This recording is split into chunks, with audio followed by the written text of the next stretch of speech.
primero a Romanos 8, versículo 29. Bienvenidos todos, ¿vale? Todos son bienvenidos. Ahí sí los voy viendo, los leo. Ahí está Ofe, Leticia Hernández, buenas noches. Un abrazo hasta Nuevo Laredo, Tamaulipas.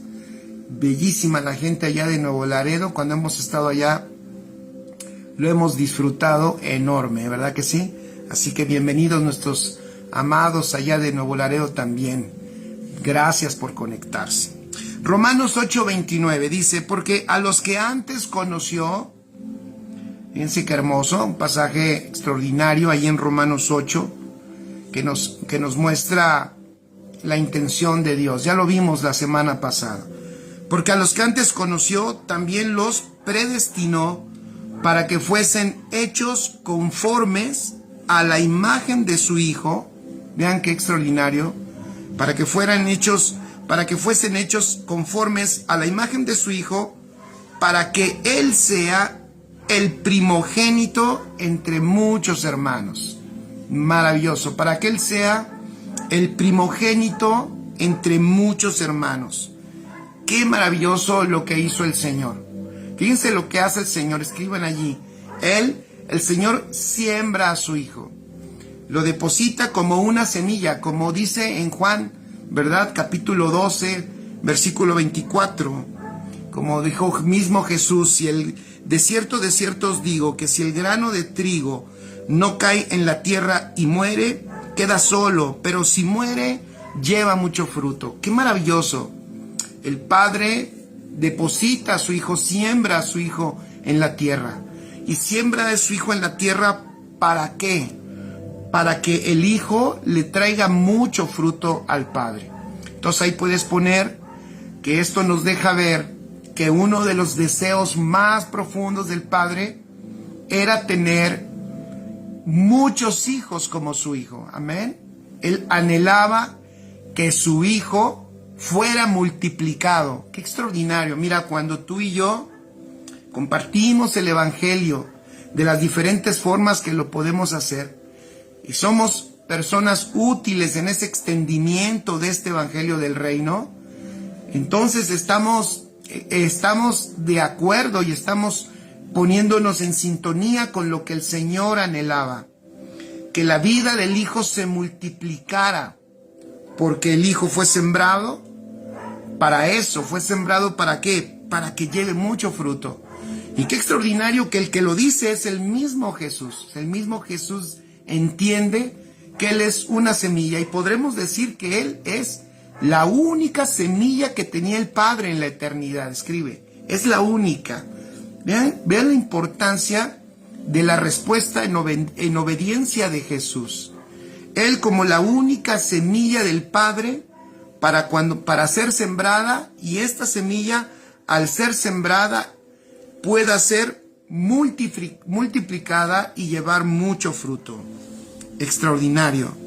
Entonces podemos entender que en cuanto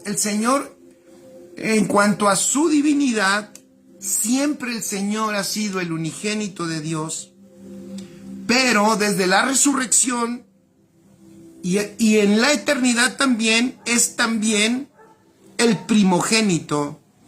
¿Y eso qué significa? Escribe, que la vida de Cristo, la misma vida de Cristo ahora es hallada en muchos hermanos. Por eso decía Romanos, lo que acabamos de leer en el capítulo 8, para que Él sea el primogénito entre muchos hermanos. Porque la intención de Dios es que la vida de su Hijo sea hallada en muchos. Por eso el apóstol Pedro, puedes escribir ahí también, segunda de Pedro, capítulo 1, versículo 4, el apóstol Pedro, él enseña y él entiende que todos los que hemos creído en Él, hemos sido participantes de la naturaleza divina. ¿Cómo lo dice segunda de Pedro 1:4? Dice así, por medio de las cuales nos ha dado preciosas, fíjense qué maravilloso, nos ha dado preciosas y grandísimas promesas. Ahorita se me viene a la mente, díganme si no, qué importante es que todos entendamos esto. Es que fíjense, hay algo que estaba meditando hace un rato. A ver si lo puedo explicar. A veces entendemos una parte del Evangelio, y esa parte que entendemos del Evangelio nos edifica, nos gusta y nos llena. Pero el Evangelio es muy profundo. De hecho, el apóstol entendió lo que dijo Jesús.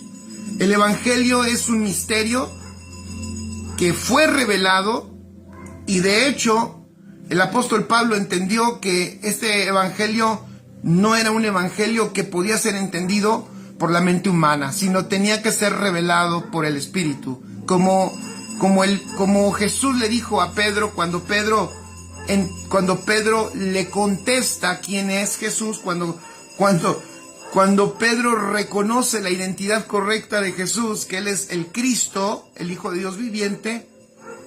Entonces Jesús le dice a Pedro: tú esto no lo entendiste porque eres muy inteligente, sino esto tú lo entendiste porque el Padre te lo reveló. Extraordinario. Entonces el Evangelio no es solamente un aspecto. El Evangelio tiene diferentes aspectos, son muchos. El Evangelio, escribe allí, cubre el deseo del Padre. Escuchen, esto es importantísimo. Y el deseo del Padre que nos deja ver el Evangelio es que Él anhela tener hijos. Amén. Él anhela tener hijos. Él anhela tener hijos como el unigénito. Qué extraordinario. Y en ese anhelo del Padre es que su corazón se mueve para enviar a su Hijo. Y entonces, ahí hay una perspectiva del Evangelio. Pero también hay otra perspectiva del Evangelio, y es que el Hijo no solamente anhela tener hermanos, de hecho tiene hermanos por el anhelo del Padre, pero el Hijo anhela una esposa. Entonces, también nos damos cuenta que no solamente el Evangelio tiene que ser visto desde la perspectiva de un padre que anhela tener hijos, sino que el Evangelio también tenemos que entenderlo desde la perspectiva del Hijo de Dios que anhela una esposa. Por eso, a veces encontramos diferentes perspectivas del mismo Evangelio que incluso alguien pudiera pensar que se contraponen. Ahorita voy a explicar a qué me refiero. Y no es que se contrapongan, sino que el Evangelio es un todo. El Evangelio, voy a decirlo así, no es simple. Por supuesto, buscamos en el Señor tratar de enseñarlo para que la gente lo pueda entender, y hasta cierto punto queremos enseñarlo de la manera más simple. Sin embargo, el Evangelio es muy profundo. Es el Evangelio eterno. Es una transmisión para nosotros de la voluntad del Padre. Imagínense, es Dios mostrándonos su voluntad. Yo pienso, si nosotros como hombres pensamos en que nosotros como hombres hoy podemos entender en una medida cuál es la voluntad de Dios, o sea, entender la voluntad de Dios, ahí nos podremos dar cuenta de la magnitud de lo que significa este Evangelio. Entonces el apóstol Pedro entiende en 2 de Pedro 1:4, entiende esta gran verdad, que las preciosas, escuchen esto, y grandísimas promesas, ¿cuáles? Las del antiguo pacto, las promesas que tenía el antiguo pacto, que miraban al futuro, tenían que ver ¿con qué? Con llegar a ser participantes de la naturaleza divina. ¡Qué maravilloso! Entonces, ahora nosotros entendemos que nuestro Señor Jesucristo, al hacerse hombre, el Cristo eterno al encarnarse y al pasar por la cruz, entonces ese unigénito Hijo de Dios vino a ser también el primogénito entre muchos hermanos. Entonces, el corazón del Padre maravilloso, el corazón del Padre queda satisfecho, pues el Hijo de Dios le ha asegurado tener muchos hijos. Vemos estas dos perspectivas tan maravillosas en Juan 1, versículo 14, apunta allí Juan 1, 14 y Juan 20, versículo 17. Fíjense, qué hermoso, ¿eh? Juan 1, 14 dice, y aquel verbo fue hecho carne y habitó entre nosotros y vimos su gloria, gloria como del unigénito del Padre, lleno de gracia y de verdad.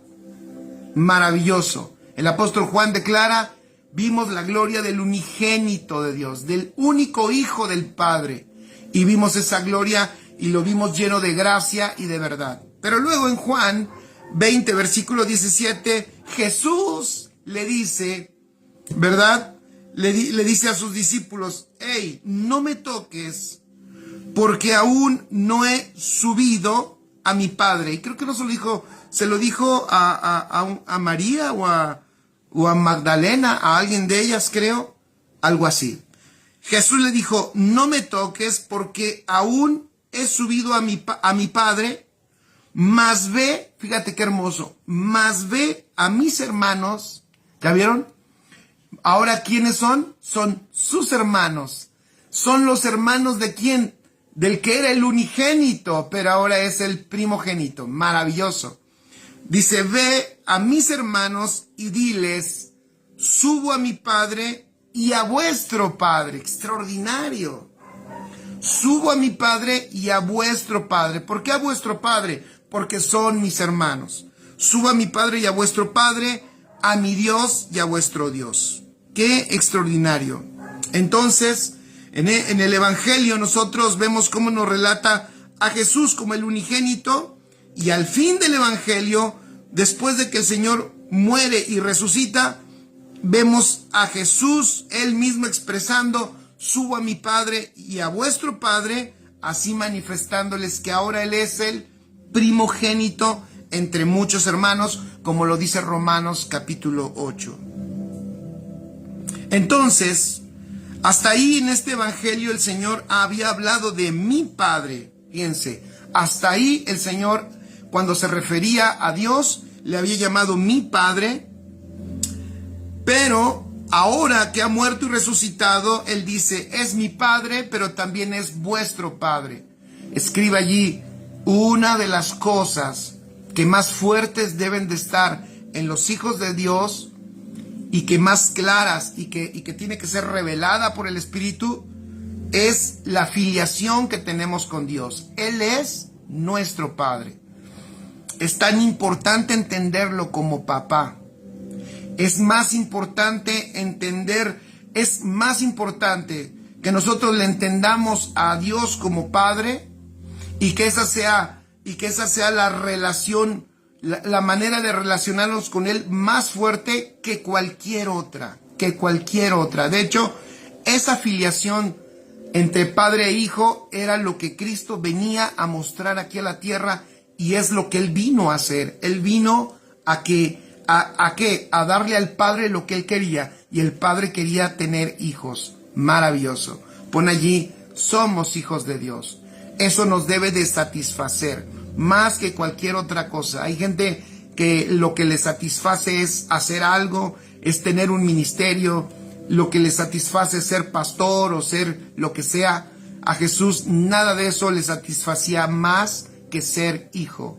Lo que más llenó el corazón de Jesús aquí en la tierra es saberse, entenderse como hijo, saber que es el hijo amado por el Padre. Eso llenó su corazón, eso lo tuvo bien estable, creciendo correctamente hasta llegar a la madurez. Vean qué importante, ¿eh? Ahora que hemos estado tocando temas de familia, vean qué importante es la filiación de padre e hijo para llevar a la madurez. Jesús es llevado a la madurez en un grado altísimo de contentamiento, porque él es satisfecho simplemente por ser hijo. Él no necesita ser más. Por ser hijo, él es satisfecho. Qué extraordinario. Y ese es un gran ejemplo para nosotros. Somos hijos de Dios. Así es, Lu. Buenas noches. Buenas noches. Entonces, a través de su muerte y resurrección, muchos hermanos han sido traídos dentro de la familia de Dios. Escribe ahí. Entonces, ahí vamos llegando a un punto más, ¿no? Si somos muchos hermanos, escribe allí, entonces eso es lo que después también en el Evangelio nos enseñan los apóstoles como la familia de Dios. Somos la familia de Dios. Maravilloso. Somos la familia de Dios. ¿Por qué? Porque somos hermanos de Cristo. Porque tenemos la misma naturaleza del Hijo de Dios. Y de hecho, a lo que nos va a empezar a llevar este evangelio es entender que de hecho es la propia vida del Hijo de Dios la que tenemos todos nosotros. Amén. Por eso Jesús les llama mis hermanos. Por eso Hebreos 2, versículo 11 también dice, ratifica esto que estoy diciendo.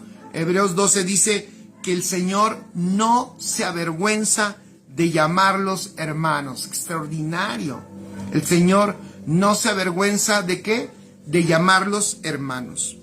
Qué maravilloso. Entonces, lo que hoy poseemos en Cristo, lo que hoy ahora poseemos en Cristo, ¿qué es lo que poseemos en Cristo?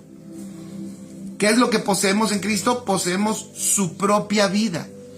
O sea, la propia vida y naturaleza del unigénito de Dios la poseemos nosotros. Escribe esto. Eso es mucho más de lo que tenía Adán.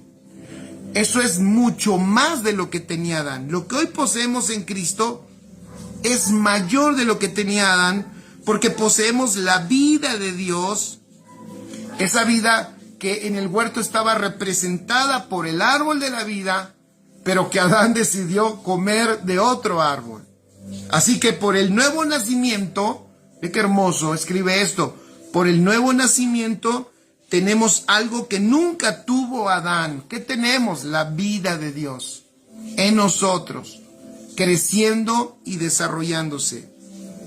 Entonces el diseño de Dios, ¿cuál es? El diseño de Dios es tener hijos, pero fíjate, es tener hijos que nada tienen de Adán, pero tienen todo de Cristo. Escribe eso. En el diseño de Dios está tener hijos que nada tienen de Adán, pero todo tienen de Cristo. ¿Y cómo es que puede suceder esto? Si todos estábamos en Adán, ¿cómo es que ahora estamos en Cristo? ¿Cómo es que hizo que todos los que estábamos en Adán ahora pudiéramos estar en Cristo? Bueno, para eso fue la cruz, escribe. Estoy haciendo como una recapitulación un poquito. Para eso fue la cruz. Porque la cruz termina ¿con quién? La cruz termina con el primer Adán. Por eso Jesús es el postrer Adán, o en el original es el último Adán. En otras palabras, la cruz termina con esa creación. ¡Qué maravilloso! La cruz termina totalmente con esa creación. Por eso el Señor, ahora contigo y conmigo, no trata en ningún término con la naturaleza de Adán, porque esa quedó muerta en la cruz. Amén. ¿Para qué? Para después de la cruz, escribe, qué maravilloso, a través de la naturaleza de Él, depositar todo lo de Cristo en nosotros. Entonces, hoy tú y yo, qué maravilloso, podemos disfrutar todo lo de Cristo y podemos ser librados de todo lo de Adán gracias a la cruz. Qué extraordinario. Así es, dice Martita allá en Colombia, el Señor no se avergüenza de llamarnos hermanos. Amén. Aunque unos se avergüencen luego de nosotros, ¿verdad? Pero el Señor no se avergüenza de llamarnos hermanos. Por eso es importante la cruz. Porque quien pasa por ella, yo puse aquí, mira, quien pasa por ella termina con todo lo de Adán. La cruz separa todo lo que pertenece a la vieja vida. Y la resurrección contiene todo lo necesario para la nueva vida. Lo vuelvo a repetir. La cruz corta, termina, separa todo lo que pertenece a la vieja vida, y la resurrección contiene todo lo necesario para la nueva vida. Maravilloso. Por eso dice el libro de los Colosenses, creo, ¿verdad? Si pues habéis resucitado, poned la mira en las cosas de arriba. Porque está entendiendo el apóstol de que si tú has resucitado, ya tienes todo lo necesario para la nueva vida. Entonces el apóstol lo que quiere decir es, mira hacia allá, no te distraigas, no te detengas, no tienes a otro lado donde mirar, mira a lo eterno, mira las cosas de arriba. Y también dije en algún momento que las cosas de arriba no están arriba, las cosas de arriba están adentro. Amén. Nunca se te olvide, las cosas de arriba no están arriba, las cosas de arriba están adentro. Es todo ese depósito de Cristo en nosotros. Si ya has resucitado, o sea, es que pasaste por la cruz. Si pasaste por la cruz, quedó todo lo adámico y fue depositado todo lo necesario para la nueva vida. Porque ¿qué fue lo que se te impartió? Pues lo que se te impartió fue la vida de Cristo. Y entonces podemos responder como responde Jesús cuando estuvo en la tierra. En Juan 5, versículo 30, Jesús dijo, vean qué extraordinario. Jesús dijo, no puedo yo hacer nada por mí mismo. Qué maravilloso. No puedo yo hacer nada por mí mismo. No, ni siquiera dijo no quiero. Él dice no puedo. ¿Por qué no puede hacer nada por sí mismo? Porque el Padre y Él son uno. Fíjense qué maravilloso. Dice, no puedo yo hacer nada por mí mismo. Según oigo, así juzgo. Y mi juicio es justo. Porque no busco mi voluntad. Qué maravilloso. No busco mi voluntad, sino la voluntad del que me envió. Me encantaría que pusiéramos esas dos frases. Serían muy útiles para nosotros. Porque este es el ejemplo de nuestro hermano mayor. Este es el ejemplo del primogénito entre muchos hermanos. Si nosotros queremos disfrutar esta vida que nos ha sido impartida, tenemos que entender esta dinámica. Amén. No puedo poner, Jorge, no puedes hacer nada por ti mismo. Puedes poner ahí tu nombre. Panchito, Juan, Roberto, Arturo. No puedo hacer nada por mí mismo. Jorge, no puedes hacer nada por ti mismo. Jorge, no busques tu propia voluntad, sino de la voluntad del que te envió. Qué hermoso, qué extraordinario, ¿no? Muchas veces pensamos en muchas cosas que Jesús pudiera haber tenido como ventajas para hacer lo que hizo, ¿no? Casi siempre pensamos, en el fondo de nuestra cabecita pensamos, es que eso, Jesús, porque bueno, el Hijo de Dios, una naturaleza incorruptible y todo eso, y le damos como que un crédito mayor, como que tenía él más herramientas para actuar como actuó, que ahora nosotros como estamos. No. Él decididamente entendió que no puede hacer nada por sí mismo, y él intencionalmente no buscó su propia voluntad, sino la voluntad del que le envió. Y en eso radicaba la exactitud, y en eso radicaba la efectividad de lo que hizo en 3 años y medio. Nada más pensemos, familia, nada más pensemos. A Jesús le bastaron 3 años y medio para hacer lo que hizo. 3 años y medio. Oye, acá nosotros hemos dicho que hay personas que dicen, pastor, soy nuevecito, tengo nada más 5 años en el Evangelio, pues no tengo mucho. Soy nuevo, hay muchas cosas que no sé, que no entiendo, soy nuevecito, no me presione, aunque uno no presiona, ¿verdad? Pero la gente piensa así y se justifica y dice, es que apenas tengo 5. Bueno, a Jesús le bastaron 3 años y medio ¿para qué? Para dar a conocer al Padre, aunque no lo entendieron muchos, la gran mayoría, pero para hacer la obra salvífica, para hacer la obra más extraordinaria en la tierra. Qué maravilloso, 3 años y medio. Entonces, por eso es que el apóstol en Romanos capítulo 7, ya lo vimos también, otro aspecto, él ya entendiendo, él comprendiendo, nos está explicando el problema de la mayoría de nosotros. ¿Se acuerdan que ya lo vimos? Cuando dice, ¿quién me librará? ¿Quién me librará de qué? De este cuerpo de muerte, o sea, de este cuerpo que no responde a la voluntad de Dios. ¿Quién me librará? Yo la quiero hacer, pero no lo logro. Yo lo quiero, ¿se acuerdan? Yo lo quiero hacer, pero no lo logro. Quiero hacer el bien, pero me encuentro que hago el mal. Y mismo Romanos 8, el siguiente versículo, termina Romanos 7 diciendo, ¿quién me librará? Y Romanos 8 le da la respuesta y grita el apóstol, casi lo podemos oír, gracias a Dios por Jesucristo, Señor nuestro. Gracias a Dios por Jesucristo. Así que de eso es de lo que se trata. De eso es de lo que se trata esta vida. Así que aprendemos que la vida que gozamos entonces es la vida de nuestro Señor Jesucristo. Esta vida, escribe, esta vida entonces no es vivir una vida parecida a la de Cristo. Nosotros no estamos viviendo una vida parecida a la de Cristo o tratamos de ser parecidos a Cristo. Ni siquiera es tampoco eso. Ni vivir una vida parecida a la de Cristo. Para eso me tengo que aprender los evangelios y ver cómo actúa Él para ver cómo debo de actuar yo. Ni tampoco tratar de parecerme a Cristo.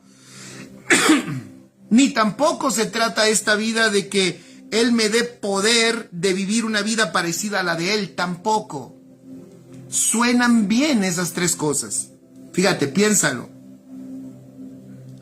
Esta vida no es vivir una vida parecida a la de Cristo. Cualquiera diría, vivir una vida parecida a la de Cristo sería extraordinario. Pues a eso Dios no te llamó.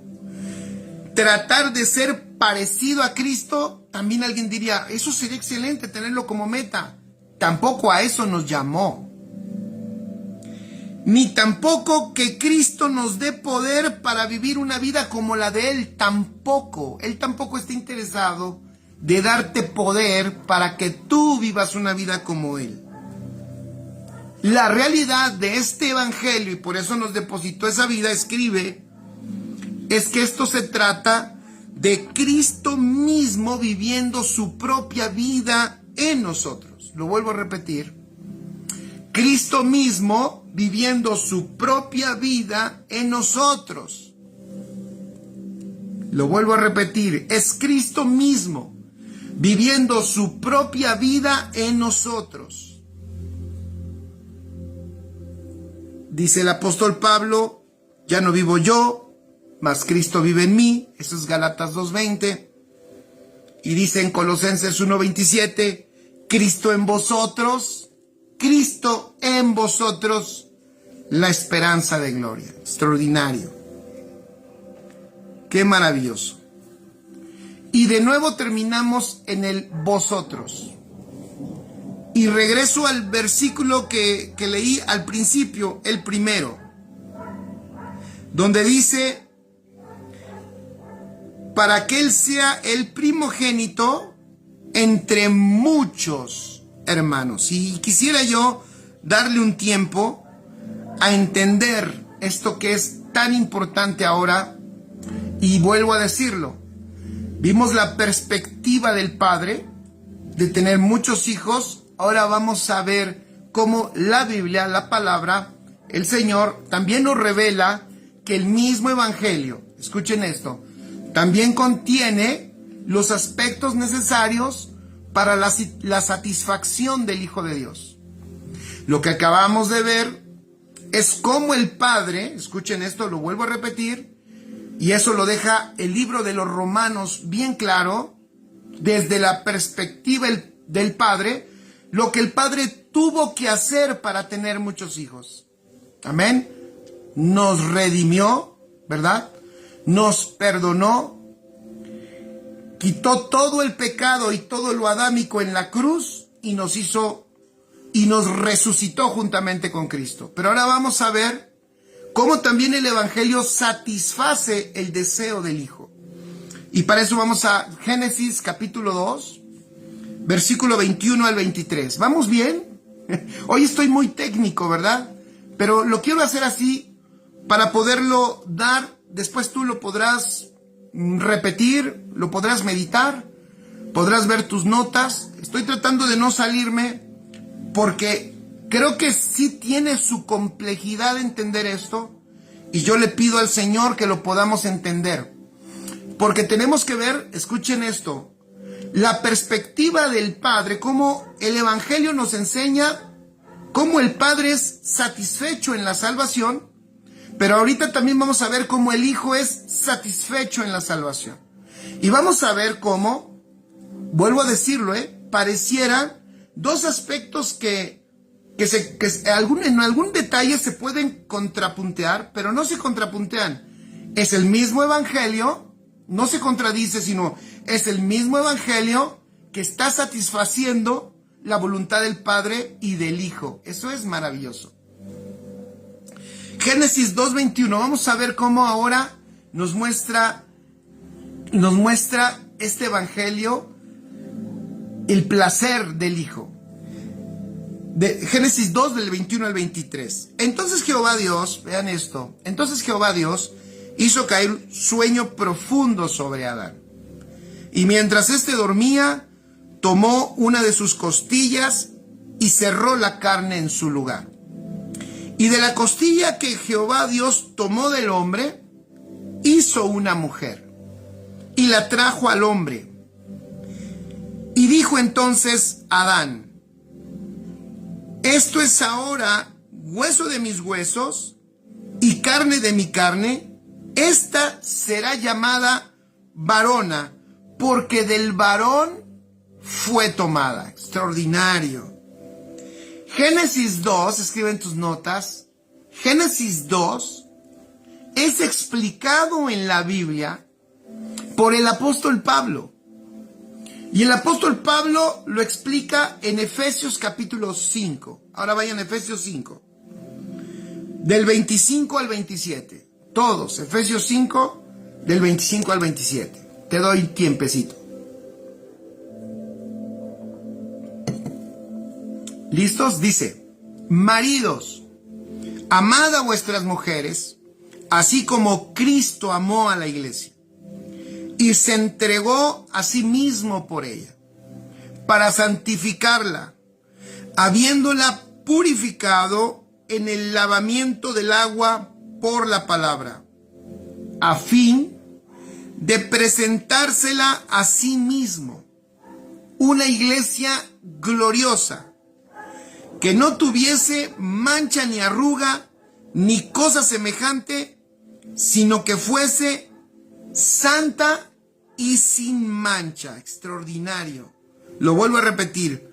Maridos, amad a vuestras mujeres, así como Cristo amó a la iglesia y se entregó a sí mismo por ella para santificarla, habiéndola purificado en el lavamiento del agua por la palabra, a fin de presentársela a sí mismo una iglesia gloriosa, que no tuviese mancha ni arruga, ni cosa semejante, sino que fuese santa y sin mancha. Extraordinario. El Evangelio que puse aquí es muy profundo, y uno de los aspectos que nos han sucedido cuando entendemos el Evangelio es que cuando entendemos una cosa, hacemos de él el todo. Eso nos ha pasado con las doctrinas. Eso nos ha pasado a los que hemos cometido el error, ¿verdad?, de conocer alguna doctrina. Digo que no está mal que conozcamos las diferentes doctrinas del Evangelio, pero a veces sucede que cuando conocemos una doctrina, la que sea, no quiero mencionar ninguna, la que sea, de repente decimos, oh, esto es lo maravilloso. Bueno, por ejemplo, si estábamos en un sistema muy legalista y el Señor nos empieza a mostrar la gracia, ¿verdad?, y empezamos a aprender la gracia, pues abrazamos la gracia. Maravillosa es la gracia. Pero luego pensamos que esa gracia es el todo. O sea, que como evangelio eso es el todo. Cometemos un grave error. Porque la gracia es una parte de muchas cosas más que es el evangelio. Después conocemos alguna otra, cometemos de nuevo el error. Vamos y lo abrazamos como el todo. Y entonces después por eso vemos bastantes hijos de Dios, bastantes personas que nos estamos peleando por las doctrinas, ¿verdad? Y después estamos discutiendo y parece que estamos, fíjense, que estamos defendiendo nuestra doctrina. Creo que eso nos sucede mucho porque no entendemos que el evangelio es muy amplio, ¿eh?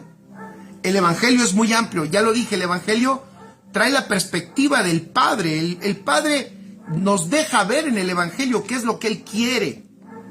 Y nos deja ver cómo Él obtuvo y obtiene lo que quiere. ¡Qué maravilloso! Pero también el evangelio nos muestra qué es lo que, fíjense, qué es lo que Jesús, el Hijo de Dios, quiere. Y nos muestra también cómo Él obtiene lo que quiere. ¡Qué maravilloso! Y también el evangelio nos muestra lo que quiere el Espíritu Santo. Y el evangelio nos deja ver cómo el Espíritu Santo también se satisface y obtiene lo que Él desea. Maravilloso. Entonces, si nosotros solamente nos quedamos con lo que el Espíritu Santo quiere, de ahí surgen, ¿verdad?, hasta ciertos movimientos llamados carismáticos, donde supuestamente como que solo se le hace el caso y se le toma importancia al Espíritu, a sus dones y cosas así, que después de repente, cuando uno escucha y ve lo que hacen, uno se da cuenta que caen en diferentes errores. No estoy criticando, pero que muy fácilmente se cae en errores garrafales porque no se tiene un entendimiento más completo de lo que es el evangelio. Entonces, muchas veces se termina distorsionando el evangelio, y creo que cuando se distorsiona y cuando no se entiende de una manera más completa, lo que también sucede es que ese evangelio pierde efectividad. ¿Ok? Por ejemplo, miren, en el libro de los Romanos, lo acabamos de ver, vamos a tomar el ejemplo de lo que ya hablamos. Si tú es la primera vez que te conectas, te invito a que te suscribas a nuestro canal de YouTube. Ahí tengo todas estas enseñanzas, ahí están grabadas, las puedes ver. Suscribirse en YouTube, ustedes saben, al canal es gratis, no te cuesta nada, no te preocupes. Ahí las puedes ver y las puedes estudiar. Ya vimos la perspectiva que nos da Romanos. A ver, el libro de Romanos es un libro que habla del evangelio correcto de Jesucristo, del evangelio de Cristo. Claro que sí. El libro de los Romanos es un libro extraordinario. Amén. Es un libro extraordinario. Pero aquí en el libro de los Romanos, anota ahí algo para que cuando lo leas lo puedas aprovechar más. Allí se miran las cosas desde el punto de vista del hombre corrompido. Ajá.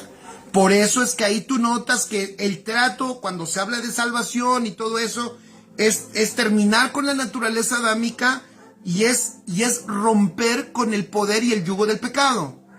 Amén.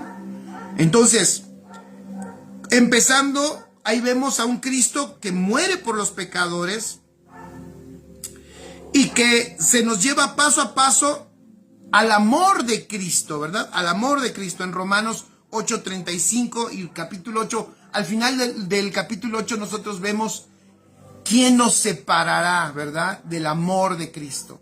Maravilloso.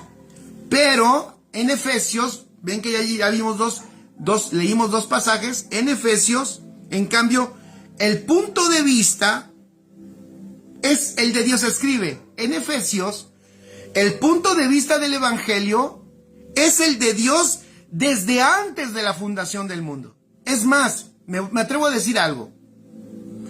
En Efesios, el punto de vista de Dios no es tanto el pecado, sino el propósito del Padre, sino el deseo del Padre y también el deseo del Hijo. En el libro de Efesios, nosotros vemos una frase de antes de la fundación del mundo. Y la médula del libro de Efesios es: Cristo amó a la iglesia y se entregó a sí mismo por ella. ¿Ya vieron? Entonces, así en Romanos es: todos pecaron y el mensaje es del amor de Dios hacia los pecadores. Eso escríbelo, eso lo vas a ver en Romanos. Por cuanto todos pecaron, ¿se acuerdan? Y están destituidos de la gloria de Dios. Y también vas a ver cómo el mensaje es ese mensaje de amor, ¿verdad? Y de cómo el Señor ama y rescata al pecador. Mientras que en Efesios escribe, en Efesios vemos el Cristo que amó.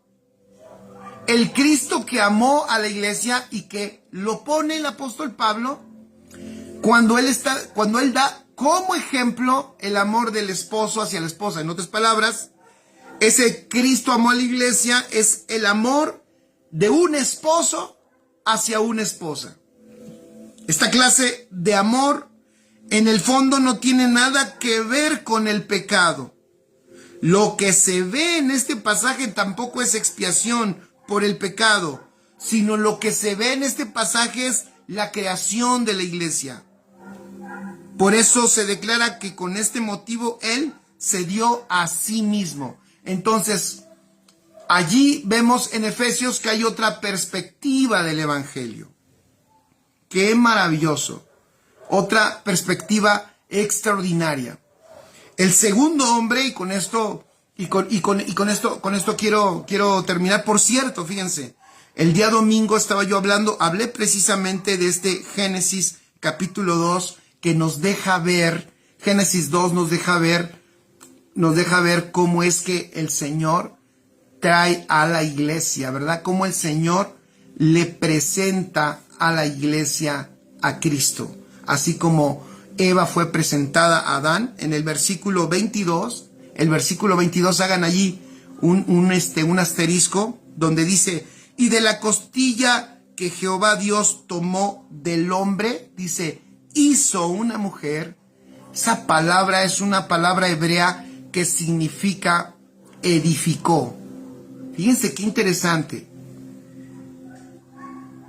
De la costilla que Jehová Dios había tomado del hombre, edificó una mujer. La misma imagen nos está mostrando la imagen de lo que el Señor iba a hacer. ¿Con quién? Con la iglesia. Una iglesia, escribe allí, que es tomada de Cristo y que para presentársela, fíjense, para presentársela a Cristo es por el cual está siendo edificada. Escuchen esto. Escuchen esto. Como iglesia de Cristo tenemos que ser edificados. Y la edificación no es algo que se da de la noche a la mañana. La edificación es de toda la vida. El Señor tiene una intención de edificarnos por motivos de ¿qué? Por motivos de ser presentados perfectos en Cristo Jesús, por motivos de ser presentados delante de ¿quién? De nuestro amado. ¿Delante de quién? De Cristo. ¡Qué maravilloso! La edificación. Yo te quiero dar un consejo. No dejes, nunca pares el proceso de edificación y de crecimiento en tu vida, porque eso forma parte del diseño.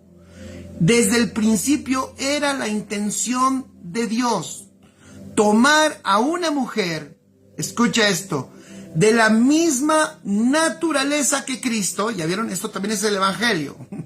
No estamos hablando de pecado, estamos hablando de naturaleza. Alguien dirá, este me gusta más. No, pero no olvides el otro. Que es el mismo. No olvides no olvides cómo el Señor, el Padre, detalló un plan perfecto para que pecado no fuera problema en tu vida.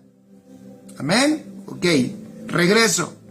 Pero ahora estamos hablando de este evangelio en el cual también nos deja ver que no solo el Señor quería hijos, sino quería una esposa para su hijo. Pero la esposa tiene que ser edificada.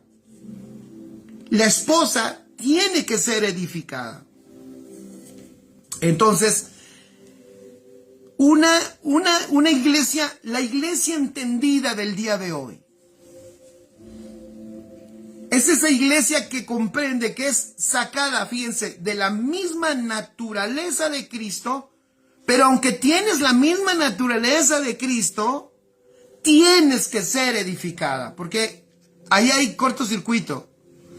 Personas que dicen, oh, encanta eso de la naturaleza, ¿verdad? Oh, la naturaleza de Cristo, oh, qué maravilloso, ya tengo su naturaleza. Sí, tienes su naturaleza, pero requiere ser edificado. Se equivocó, voy a decirlo de esa manera, realmente no es correcta la traducción, porque la palabra hebrea que se usa ahí, es más, ahorita se las voy a dar, porque no tengo el otro apunte, pero aquí tengo mi tumbaburros, decimos acá, pero déjenme ver si la encuentro rápidamente, la palabra que pertenece a Génesis 2, versículo 22, y ahí, de hecho, ustedes la pueden, a ver, déjenme ver. Ustedes la van a poder,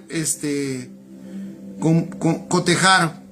Yo sé que ustedes saben que 2:22, que estamos diciendo la verdad, pero para alguien que tenga la duda y que diga, como que se me hace muy rebuscado eso. No. Dice Génesis 2:22, escuchen esto. Y de la costilla que Jehová Dios tomó al hombre, hizo una mujer. La palabra hizo, ahí va, hizo, es la palabra hebrea baná. En el Strong es la palabra H1129. Si tienes tú la concordancia Strong, búscala. Y esa palabra, literalmente la primer raíz es construir. Construir.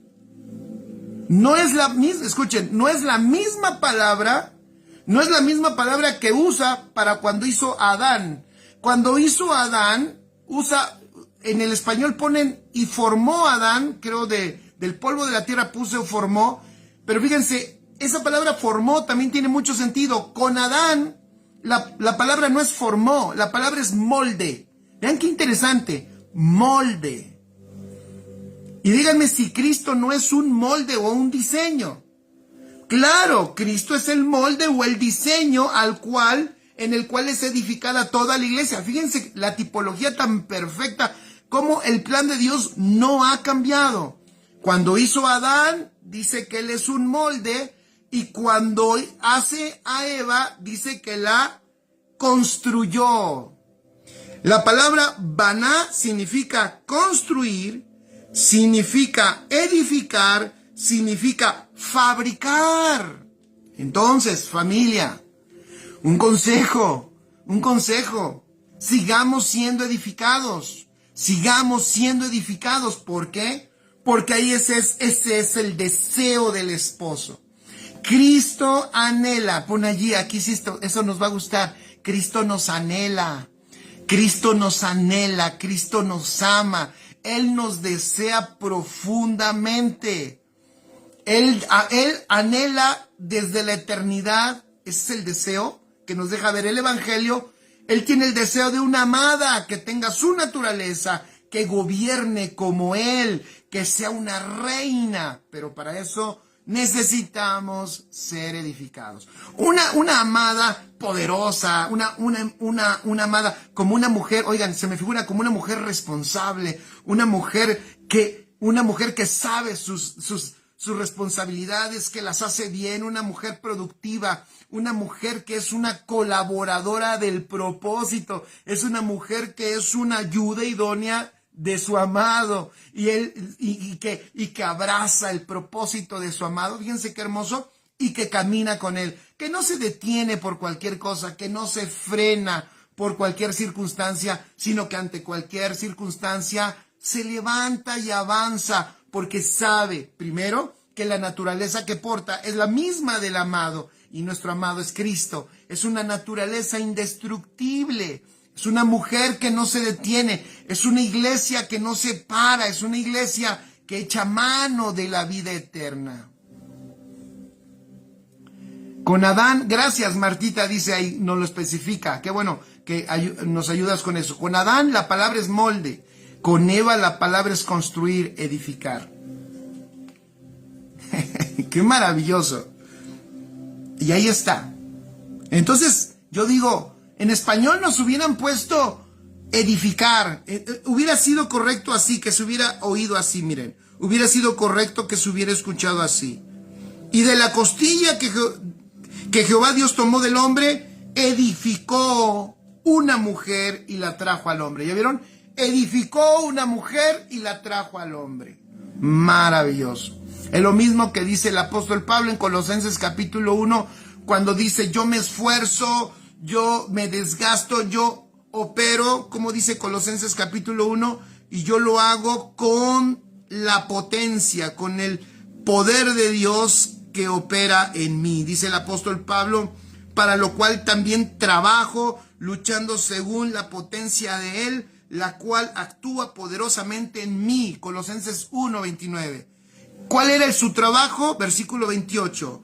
Su trabajo es anunciar, amonestar a todo hombre y enseñar a todo hombre en toda sabiduría, a fin de presentar perfecto en Cristo Jesús, perfecto en el diseño Cristo, perfecto en el molde que es Cristo, en nuestro diseño, a fin de presentar perfecto en Cristo Jesús a todo hombre. Extraordinario, una iglesia gloriosa.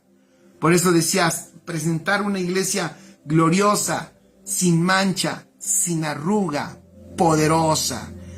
No una niña que se quiere regresar por cualquier cosa y que tiene miedo y que no quiere avanzar. No un niño inmaduro, sino una iglesia madura, poderosa, como Él, como nuestro Señor Jesucristo. ¡Qué extraordinario!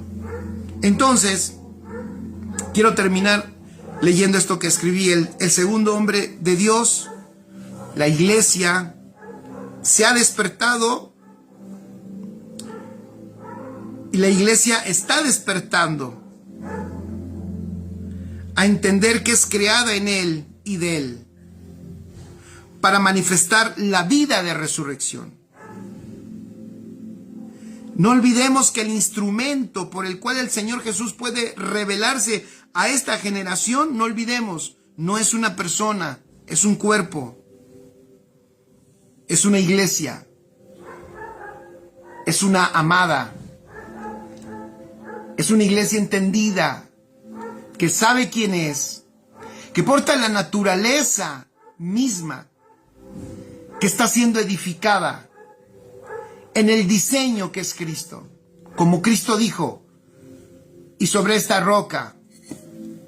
¿Cuál es la roca? Sobre esta roca. ¿Cuál roca?